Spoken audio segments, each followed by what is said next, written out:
পাকিস্তান, আফগানিস্তান প্রত্যেকটা দেশে বারবার গণতন্ত্র ভূলুণ্ঠিত হচ্ছে।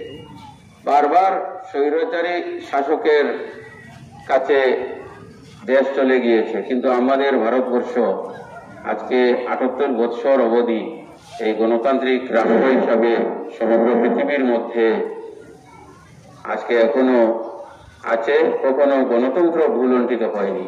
তো আজকে আমাদের ৭৮তম স্বাধীনতা দিবসে আজকে আমাদের ভারতবর্ষের নাগরিকরা গর্ব করা উচিত যে আমাদের গণতন্ত্র এখনো টিকে আছে।